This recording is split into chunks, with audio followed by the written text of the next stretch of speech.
Terima kasih ya teman-teman udah klik video ini. Sebelum kita lanjut ke audio novelnya, aku ingetin ya untuk kalian jangan lupa like, komen, dan juga subscribe. Terima kasih. Aku lega, Kansa bisa menerima alasanku. Memang aku sedikit berbohong padanya, meskipun tidak benar-benar berbohong. Aku seperti ini bukan karena putus dengan Diana, tapi karena pengkhianatan yang dilakukan keduanya. Mengingat pengkhianatan mereka dan ketakutanku akan benar-benar dibenci oleh Kansa, mau tak mau membuatku menangis di depannya. Ini sungguh memalukan. Aku menunjukkan sisi terlemahku di depannya. Aku berharap Kansa tidak ilfil melihatku yang seperti ini. Aku begitu bodoh. Mengapa aku harus merusak diriku seperti ini? Sementara mereka tidak merasa bersalah. Untuk apa aku melakukan semuanya? Sementara di sisi lain ada hal yang begitu kutakutkan. Aku takut Kansa membenciku dan meninggalkanku. Perasaan ini jauh lebih menakutkan dibanding harus kehilangan dua orang brengsek itu dari hidupku. Aku memutuskan untuk berbenah diri, meninggalkan hal-hal di luar kebiasaanku dan kembali menjadi diriku yang dulu. Ada Kansa di sampingku. Aku ingin kembali menjadi Alek yang dulu. Aku pasti akan baik-baik saja. Persetan dengan dua brengsek itu. Mereka tidak pantas mendapatkan perhatianku. Mereka pasangan yang serasi. Yang satu tidak berotak dan yang satu murahan. Mereka begitu cocok bersama. Aku tidak akan merusak hidupku hanya untuk orang-orang seperti itu. Aku memutuskan untuk merapikan rambutku dan kembali berpenampilan rapi. Meninggalkan rokok, minuman keras, maupun gadis random tidak jelas. Dino sangat senang melihat perubahanku. Dino memelukku dan menangis melihatku yang katanya sudah kembali seperti dulu. Aku pikir masih banyak orang ternyata menyayangiku. Aku hanya perlu fokus pada orang-orang itu. Pagi ini aku sangat bersemangat ke sekolah. Kesalahpahaman dengan Kansa sudah terselesaikan. Aku tidak sabar untuk bertemu dengan gadis itu. Sekarang, aku tidak perlu memiliki rasa bersalah untuk bertemu dengannya. Aku pria bebas, tidak sedang memiliki hubungan dengan siapapun. Aku bebas dekat dengan Kansa kapanpun aku mau. Membayangkan menghabiskan waktu bersama Kansa membuatku senang. Belajar bersama di perpustakaan, bertemu diam-diam di belakang gedung sekolah, jalan-jalan ketika sekolah libur, dan kegiatan lainnya. Aku tersenyum-senyum sendiri. Mungkin benar kata Dino, perasaan ini bukan hanya perasaan untuk teman. Kansa begitu spesial di hatiku. Bayangnya tak pernah lepas dari pikiranku. Keberadaannya sangat berarti untukku.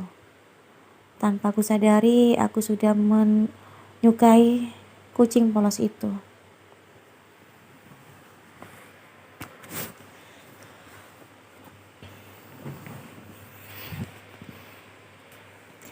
Sejak kapan perasaan itu muncul? Apakah sejak aku meminjam TikTok dan menatap mata polos itu? Atau ketika aku melihat sosoknya yang tegar, mengayuh sepeda tanpa perasaan malu? Atau ketika aku berniat menciumnya pada saat itu? Aku tidak tahu sejak kapan mulainya. Namun sekarang, aku cukup yakin dengan perasaanku. Aku menyukaimu, Kansaku. Begitu memasuki jam istirahat, kakiku langsung melangkah ke kelas 2E. Aku begitu bersemangat untuk bertemu dengan Kansa. Aku akan mendekati Kansa secara perlahan. Setelah memastikan Kansa juga memiliki perasaan yang sama untukku, aku akan mengungkapkannya. Pasti akan menyenangkan menjadi pacarnya. Membayangkannya saja sudah membuatku ingin berteriak-teriak kesenangan. Aku bersandar di pintu kelas Kansa dan menatap gadis itu berlama-lama. Gadis itu tampak sedang melamun. Apa yang sedang dilamunkannya? Bahkan wajah melamunnya terlihat cantik. Tanpa sadar aku tersenyum kecil. Senyum yang akhir-akhir ini hilang dari wajahku. Aku berjalan mendekati Kansa. Setiap langkah yang kuambil membuat hatiku berdebar. Mungkin karena aku sudah menyadari perasaanku untuknya.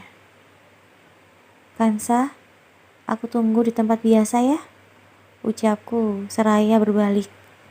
Aku begitu yakin Kansa akan mengikuti langkahku. Aku tidak bisa. Jawaban ketus Kansa membuatku serta-merta menghentikan langkah. Aku kembali berbalik dan menatap Kansa penuh dengan tanda tanya. Kenapa? Tanyaku. Aku sibuk. Kansa kembali menjawab dengan ketus. Ada apa dengan dia? Dia tidak seperti biasanya. Apa Kansa sedang ada masalah? Sibuk apa? Ada PR? Bawa saja. Aku akan koreksi seperti biasa. Aku mencoba untuk membujuknya. Aku tidak bisa. Nada suara Kansa semakin meninggi, membuatku yakin bahwa ada yang salah dengannya. Otakku mulai berneka-neka. Kansa, kamu kenapa? Aku semakin mendekatinya. Aku mulai menghubung-hubungkan perubahannya dengan kejadian akhir-akhir ini. Terakhir kali aku bertemu dengannya adalah tadi malam. Apa Kansa berubah karena pertemuan kami itu? Aku tidak apa-apa. Kansa masih menjawab dengan ketus. Kamu tidak seperti biasa. Apa karena tadi malam? Kamu pasti kaget ya melihatku seperti itu. Aku berspekulasi. Ya, aku sangat kaget. Ya ampun, aku benar-benar gak nyangka. Seorang Alek menangis menghibah-hibah karena butusin wanita. Hahaha, lucu sekali. Dek. Jawaban Kansa seolah-olah menamparku, membuat duniaku terhenti untuk sesaat. Aku begitu terkejut dan terpaku. Tanpa sadar, nada suaraku juga mulai meninggi. Kansa, apa? Kansa menghadapku tak kalah tinggi. Dia berdiri dan berkacak pinggang di depanku. Dia benar-benar di luar pikiranku. Dia bukan Kansa. Dia orang lain yang wajahnya mirip Kansa. Asal kamu tahu ya, aku dekat denganmu untuk memanfaatkanmu, memanfaatkan otakmu, kekayaanmu, dan juga kepopuleranmu. Apa kamu pikir aku tulus? Tidak, aku tidak pernah tulus. Sikapmu tadi malam juga membuatku terganggu dan muak. Hei Alek, bukan hanya kamu saja yang punya masalah dalam hidup. Masalahku lebih banyak.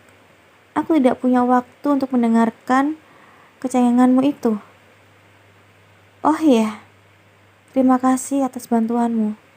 Karena bantuanmu, nilai-nilaiku membaik. Dan aku tidak perlu pusing memikirkan pembayaran ini itu. Aku pikir tidak ada salahnya juga dekat denganmu. Terima kasih teman. Orang berwajah mirip Kansa itu menepuk bahuku dan berjalan keluar kelas, meninggalkanku yang masih berdiri tercengang. Tubuhku terpaku, benar-benar terpaku. Pikiranku kosong. seolah-olah ragaku sudah tidak ada di sana. Rasa gemetar menjalar di tubuhku. Aku berusaha menelah apa yang baru saja terjadi. Tapi, bagaikan tidak punya otak, pikiranku terhenti. Bagaikan orang bodoh, aku berdiri di kelas itu, menjadi tontonan semua orang. Rasa dipermalukan. Tidak, bukan perasaan itu yang kurasakan. Aku tidak berpikir tentang rasa malu lagi. Aku hanya mencoba menelah apa yang baru saja terjadi, dan otakku gagal melakukannya. Entah berapa lama aku berdiri di tempat itu, hingga aku merasa seseorang menarik tubuhku dan membawaku. Aku tidak peduli dibawa kemana. Pikiranku benar-benar tidak ada di sana. Mataku terbuka, namun aku tidak bisa merasakan keberadaan orang-orang di sekitarku. Aku seolah-olah sendiri, menyembunyikan diriku dalam duniaku sendiri. Aku benar-benar mencoba menelah kata-katanya, tapi otakku tetap tidak bisa mencernanya. Apa maksud dari kata-katanya? Mengapa Kansa mengucapkan kata-kata itu? Apa benar semua yang diucapkannya? Kansa muak padaku. Dia muak melihatku yang seperti ini. Muak melihatku, kecengenganku. Mengeluh seperti anak kecil atas masalahku sendiri. Kansa tidak menyukaiku. Kansa membenciku. Guk, kamu gak apa-apa? Guk, aku merasa seseorang menepuk-nepuk bahuku. Aku menoleh untuk melihat asal suara itu. Aku melihat sahabatku tengah berada di depanku. Tatapannya begitu khawatir. Aku menatap Dino dengan menerawang, memahami kenyataan bahwa Kansa membenciku membuat air mataku tanpa sadar mengalir keluar. Satu hal yang terlintas di pikiranku, Kansa membenciku, dan itu adalah pukulan telak yang entah apa aku sanggup untuk menerima segala rasa sakit ini. Aku benar-benar tidak bisa mengungkapkan bagaimana perasaanku. Hatiku hancur, benar-benar hancur. Kansa yang kuanggap bisa menjadi pelipur lara dan menyembuhkan rasa sakit dari rasa terkhianati, ternyata juga meninggalkanku.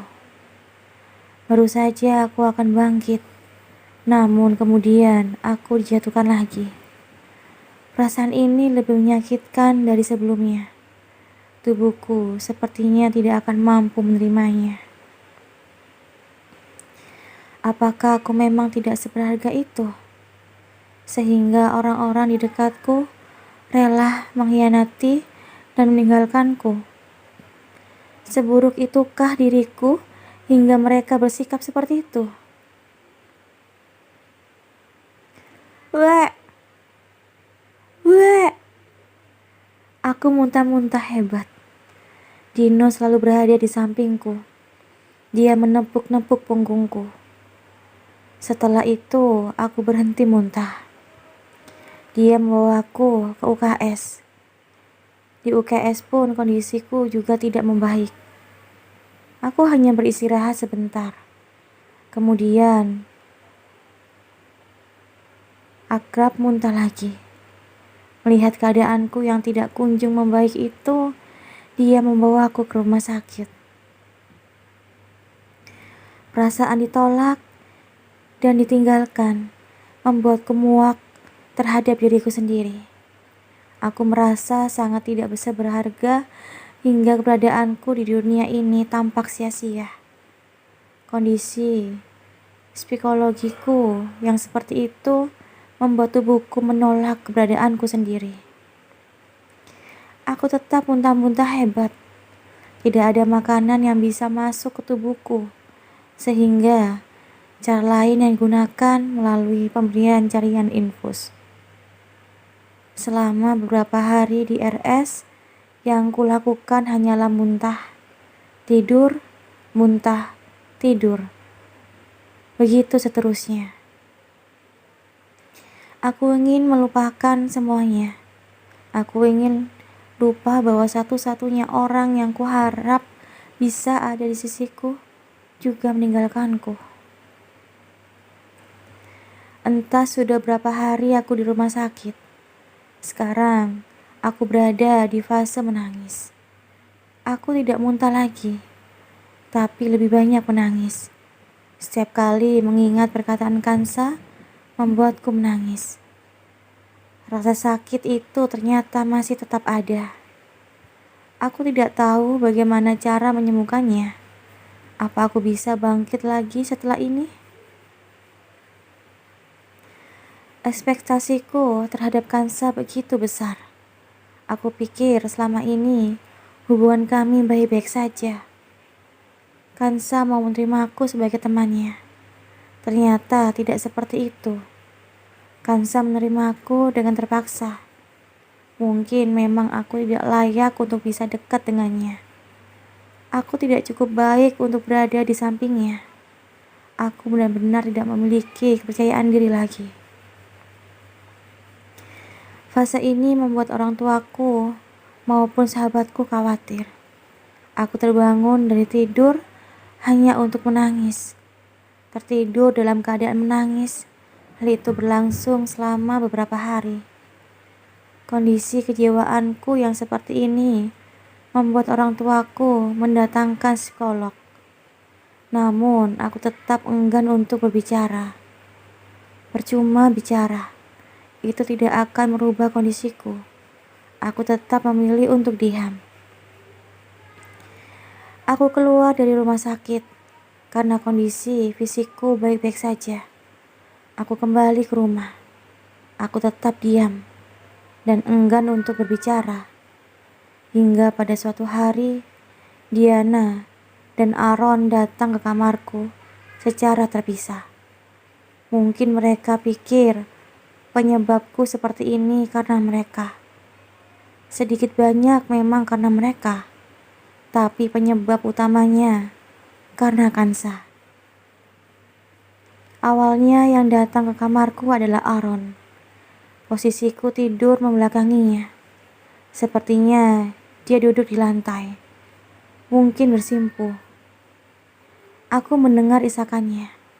Aaron menangis. Kemudian tangis itu kudengar semakin keras. Al, maafkan aku. Aku memang brengsek. Aku tidak memiliki pembelaan apa-apa. Aku bersalah. Al, lakukan apa saja yang kamu mau. Kamu bisa membunuhku. Aku akan menerimanya. Bangunlah, Al. Pukul aku agar kamu puas. Jangan diam seperti ini.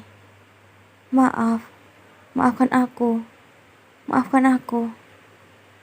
Mendengar Aaron berkata seperti itu membuat perasaanku hampa.